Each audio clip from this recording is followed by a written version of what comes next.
Ingat dan sahabat sejarah jamun nazar ulama sufi pedang dayah kuayu.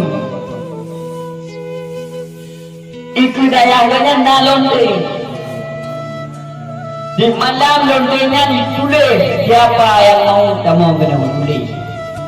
Nah mau tulis itu tamu kita malam untuk motor tu Honda. Tu yang tangan yang luar yang tulis di maju mereka.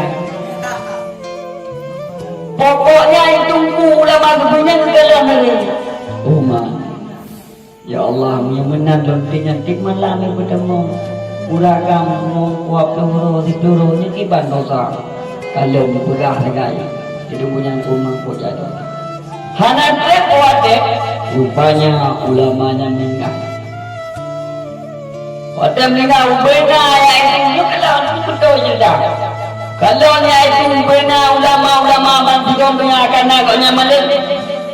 Jak semayang jenazah. Murid-murid mendulu semayang jenazah beramai itu.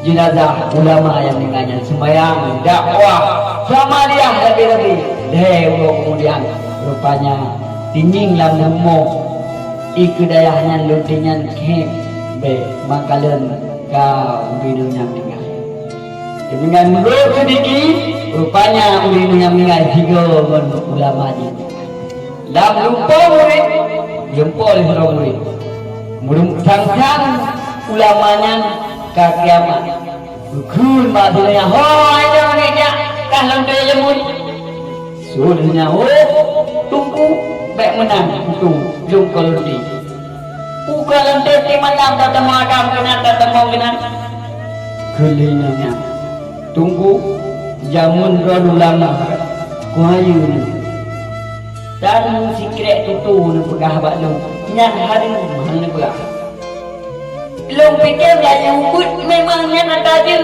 kata lu main dulu sampai waktu betul ni amat kule dukunya ulama ya Allah pasai dengan tidak nak surga dulu mereka boleh mereka hai ulama nak ingat kata mak siapa ulo tak ada mentah tilik dengan ya Allah kujai dosa ya Allah kujai dosa tak pegah dan dosa Tero lumpung tak kalian mak di Medina. Medina mencewek di Medina nya. Hana datang. Allah pun sanggup. Lak dinukum waliyadin. Hana le ayatnya nendo. Nyat ayatnya ayat sebelum turunnya itu ayat perang. Sebelum perang Badar. Maka di sini nanti kacau di balik danau. Hidup di dunia sangat baik.